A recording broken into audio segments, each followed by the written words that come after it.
Hey everyone, welcome to my channel. तो ये है क्लास 6 की मैथ्स की बुक जिसमें हम फ्रैक्शन चैप्टर कर रहे हैं। तो यहाँ पर इस क्वेश्चन में आपको क्या करना है, इस क्वेश्चन में आपको ये इम्प्रॉपर फ्रैक्शंस गिवन है, इसको मिक्स्ड फ्रैक्शन में चेंज करना है। अगर किसी बच्चे को नहीं पता है तो मैं बता देती हूँ।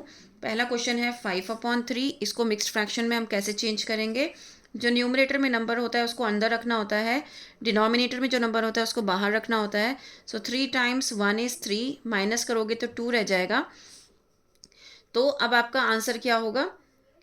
अब इसको हमें क्या करना है, हमें इसको आंसर लिखना है। 1/2/3 हमारा आंसर हो जाएगा। जो हमारा कोशेंट है वो साइड में लिखा जाता है as a whole number, remainder हमारा न्यूमरेटर में आता है, और जो हमारा डिवाइज़र होता है वो कहाँ आता है, हमारा यहाँ पर डिनोमिनेटर में आता है। तो ये डी होता है और ये होता है आर। सो QRD याद रखना, ये होता है आपका मिक्स्ड फ्रैक्शन में चेंज करने का मेथड। देन यहाँ पर ऑलरेडी मिक्स्ड फ्रैक्शन गिवन है, इसको हमें कैसे करना है, इम्प्रॉपर फ्रैक्शन में चेंज करना है।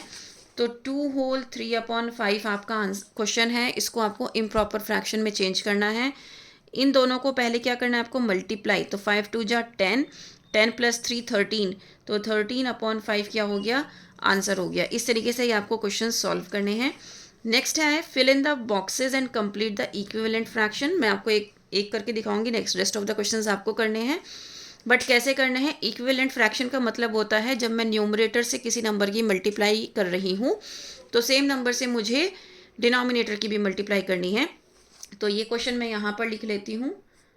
Upon 9 = 10 upon dash equals dash upon 21।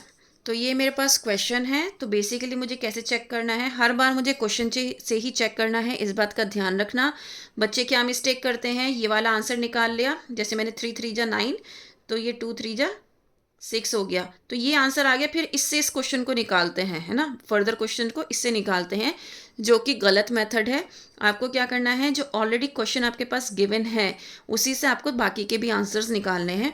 You need to check कि 2 के टेबल में 10 कब आता है। सो 2 5 जा 10, ऐसे ही 3 5 जा 15।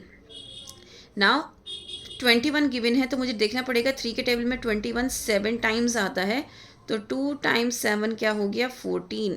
तो ये इस तरीके से हमें इस टेबल को फिल करना है, ये जितने भी बॉक्सेस हैं इनको फिल करना है और आंसर फाइंड आउट करना है। उम्मीद करती हूँ ये छोटे छोटे से कॉन्सेप्ट आपको समझ में आ गए होंगे। कहने को ये छोटे छोटे से हैं लेकिन बहुत इंपॉर्टेंट हैं। अगर आपका फ्रैक्शन बहुत ज़्यादा स्ट्रॉन्ग है तो आपके रेशनल नंबर्स, आपके रेशोज़ जो हैं वो बहुत स्ट्रॉन्ग होने वाले हैं। सो सारा जो दारोमदार है आपका सारा फ्रैक्शन पे जमा हुआ है। तो आपको क्या करना है, अपने फ्रैक्शंस को बहुत स्ट्रॉन्ग बनाना है। फ्रैक्शन चैप्टर आपका बहुत ज़्यादा स्ट्रॉन्ग होना चाहिए ताकि आप रेशियो प्रोपोर्शन और अपना जो आपका दूसरा चैप्टर है ratio proportion, and you have another chapter जो आप उसको प्रॉपरली कर सको। ठीक है, उम्मीद करती हूँ कि आपको समझ में आया होगा।